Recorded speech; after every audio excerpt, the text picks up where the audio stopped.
අයි ගෝවන් කොහොමද ඉතින්? අද අපි හොරණ ඉඳලා කිලෝමීටර් ගාණක් ගම ඇතුළකට ඇවිල්ලා තියෙන්නේ. සුපිරි ප්ලේස් එකක ඉන්න ඔයගොල්ලෝ වලට අනිවාර්යයෙන්ම පෙන්වන්න ඕනේ ස්වභාව සෞන්දර්යය තියෙන ලස්සන නේද? ඉතින් මෙන්න මේ පැත්තෙන් බලන්න පුළුවන් view එක කොහොමද කියලා ලස්සන view point එකක් තියෙන්නේ. ලස්සන කඳුකට පේලියක් තියෙනවා මේ දිගටම. එතකොට අර මැද්දෙන් තියෙනවා දියැලක්. කැමරාවට පේන්නේ නැති වෙයි ඒක. එතකොට අපි මේ වගේ උඩ තියන්නේ මේක යට තියෙන්නේ කොටේජ් එක.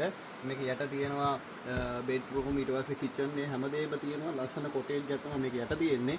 උඩ මිනි බාර් එකක් තමයි තියෙන්නේ. මෙතන පොඩ්ඩක් අපි කට්ටිය සෙට් වෙන්න කියලා හදන්නේ. එතකොට මහේෂ් ඉන්නවා මෙතන මේ. යටිසල් පහක් ඔක්කොම තියෙනවා. මහේෂ් ඉන්නවා මෙතන. ඊට පස්සේ අපි මල්ලි ඉන්නවා. ඉතින් සුපිරි view point එක අද සුපිරි මැච් එකක් ගහන්න කියලා යන්නේ. ඉතින් ඇත්තටම සතුටුයි ලස්සන view point එක ලස්සන සෞන්දර්යයත් එක්ක පරිසරයත් එක්ක ආද අපි ඉන්නවා අපේ පැත්ත වගේ නෙමෙයි ඉතාලම හොඳට සැහැල්ලුවෙන් හොඳ ඔක්සිජන් එකක් අපිට ගන්න පුළුවන්. දැන් අපේ පැත්තේ හිටියනම් කොහොමද තියෙන්නේ? දුම තමයි නාන්න වෙන්නේ. පරිසරයේ දුම. සද්දේ තනිකරම අපේ උෂ්ණත්වය ඔළුව නිකන් භූමිකම්පාවක් අය කරනවා. හැබැයි මෙහාට ආවට පස්සේ එහෙම නැහැ. හරියම සිසිලසයි. ඉතින් කොළඹින් ගොඩක් දුරට ඇවිල්ලා හොරණට ඇවිල්ලා හොරණුත් අපි කිලෝමීටර් ගාණක් ඇතුළට ගමට ඇවිල්ලා තියෙන්නේ. මේ පැත්තෙම තියෙන්නේ තේ වතු. තේ විතරක් ඒ වගේම රබර් තියෙනවා. පොල් තියෙනවා. ගොඩක් දේවල් තියෙනවා. රෝග වර්ග තුනම තියෙනවා. ඕනම දෙයක්.